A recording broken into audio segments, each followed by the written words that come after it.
Hello दोस्तों, quick learning team में एक बार आपका फिर से स्वागत है। और आज हम पढ़ेंगे गौतम बुद्ध के बारे में। बुद्धिज्म। बौद्ध धर्म। बौद्ध धर्म भारत की श्रमण परंपरा से निकला ज्ञान धर्म और महान दर्शन है। ईसा पूर्व छठी शताब्दी में महात्मा बुद्ध के द्वारा बौद्ध धर्म की स्थापना की गई थी। इस समय पूरी दुनिया में 54 करोड़ से ज़्यादा लोग बौद्ध धर्म के अनुयायी हैं, जो कि पूरी दुनिया की आबादी का 7% है। जो प्रमुख देश जिनमें कि बौद्ध धर्म एक प्रमुख धर्म के रूप में माना जाता है, वह चीन, Japan, Vietnam, Thailand, Myanmar, Bhutan, Sri Lanka, Cambodia, Mongolia, उत्तर कोरिया, दक्षिण कोरिया।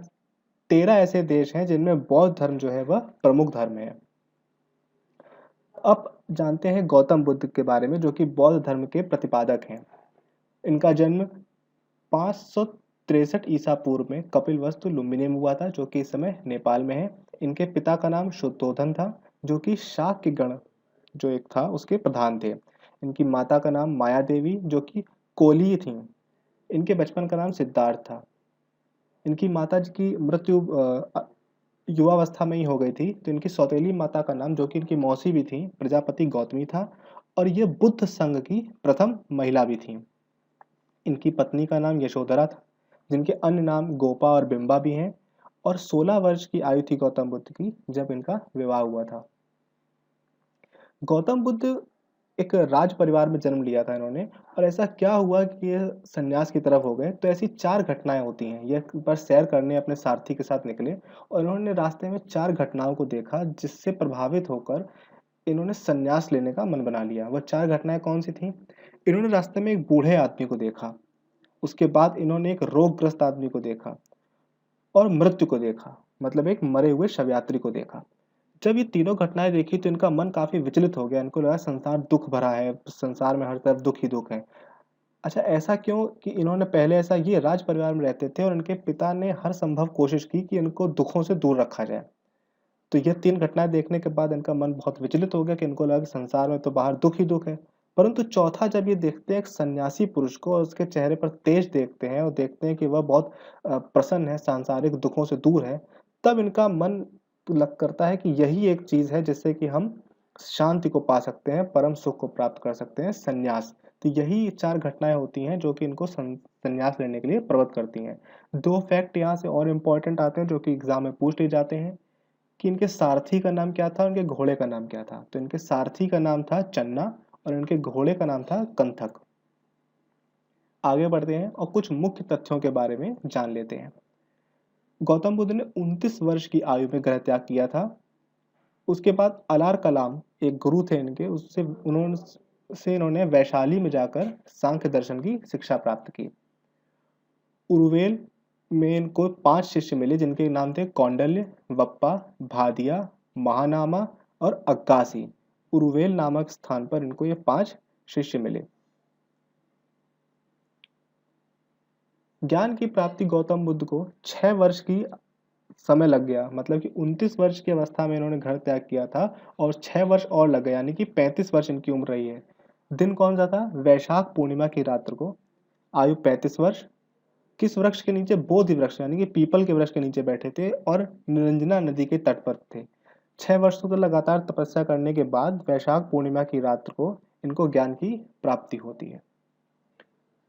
अब गौतम बुद्ध के जीवन से जुड़ी हुई 5 बहुत महत्वपूर्ण घटनाएं हैं और उन 5 महत्वपूर्ण घटनाओं से जुड़े हुए बहुत महत्वपूर्ण चिन्ह भी हैं।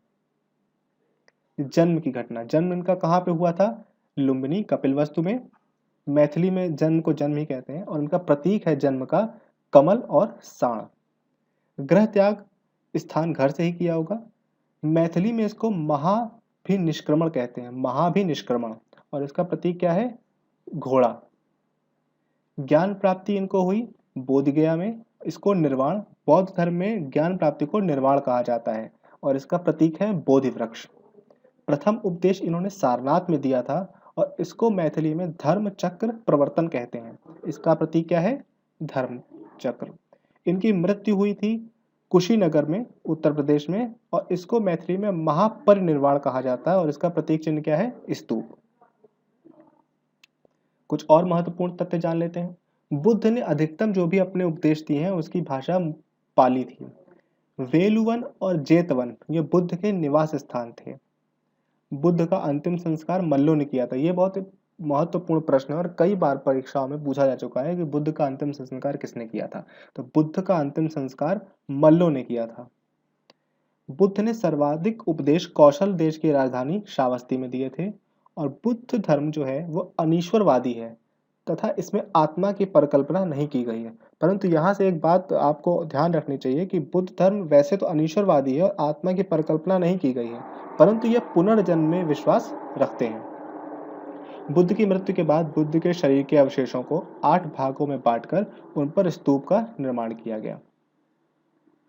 बौद्ध धर्म की महासभाएं 4 अत्यंत महत्वपूर्ण महासभाएं हैं और इससे एक प्रश्न तो अवश्य ही बनता है। ये 4 महासभाएं कौन सी हैं हम आप देखते हैं।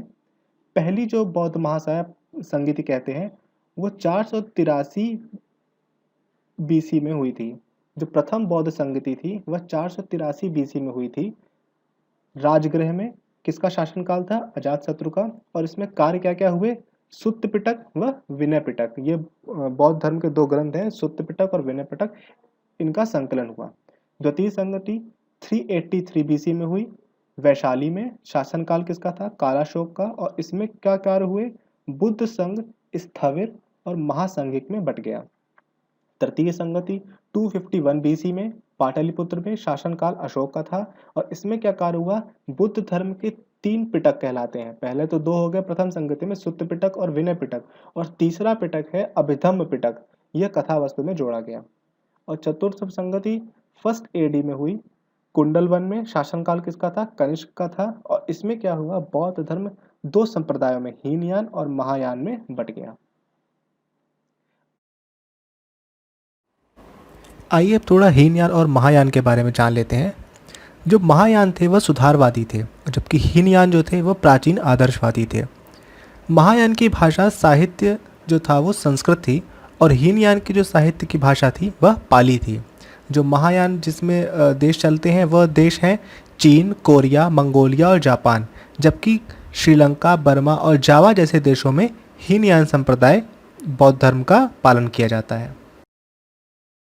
चलता है। बुद्ध धर्म की शिक्षाएं। बौद्ध धर्म के 3 त्रिरत्न हैं। पहला बुद्ध, दूसरा धम्म और तीसरा संघ। आप जब भी किसी बुद्धिस्ट मॉनेस्ट्री में जाएंगे तो वहां पर चैंटिंग होती रहती है, बुद्धम शरणम गच्छामि, धम्मम शरणम गच्छामि, संघम शरणम गच्छामि। तो वह बौद्ध धर्म के 3 त्रिरत्न हैं। गौतम बुद्ध ने 8 सत्य भी बताए हैं, जो कि हैं दुख, दुख समुदाय, दुख निरोध और दुख निरोधगामिनी प्रतिपदा। गौतम बुद्ध ने कहा है कि संसार दुख से भरा हुआ है।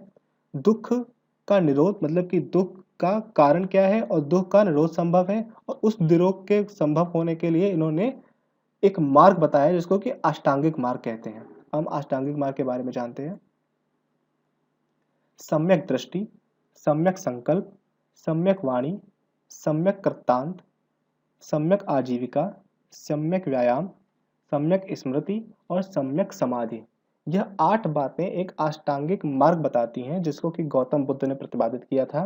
और उन्होंने कहा था कि जो 4 आर्य सत्य हैं कि संसार दुखों से भरपूर है और उस दुख का निवारण भी है, तो उस निवारण के लिए उन्होंने अष्टांगिक मार्ग दिया था। अष्टांगिक मार्ग का स्रोत तैत्तरीय उपनिषद है। परीक्षा की दृष्टि से कुछ और महत्वपूर्ण तथ्य हैं। भारत में पूजी जाने वाली प्रथम मानव प्रतिमा किसकी थी? गौतम बुद्ध की। बुद्ध के जन्म का अभिलेख कहाँ से मिलता है? रुम्मिनदेई अभिलेख से मिलता है। बौद्ध धर्म में प्रत्यक्ष मतदान को क्या कहते थे? विवतक। बौद्ध धर्म में गुप्त मतदान को क्या कहते हैं? गुल्लक। बौद्ध धर्म में प्रत्यक्ष पाठ को क्या कहते हैं? अनुसावन। और बौद्ध धर्म में प्रविष्ट होने को क्या कहते हैं? उपसंपदा। यह 4 शब्द आपको याद रखने हैं कि बौद्ध धर्म में प्रत्यक्ष मतदान, गुप्त मतदान, प्रत्यक्ष पाठ और प्रविष्ट होने को क्या क्या कहते हैं। इनसे एक प्रश्न बन जाता है। Thank you. इस वीडियो को देखने के लिए धन्यवाद और चैनल को प्लीज़ लाइक और सब्सक्राइब जरूर कर दें।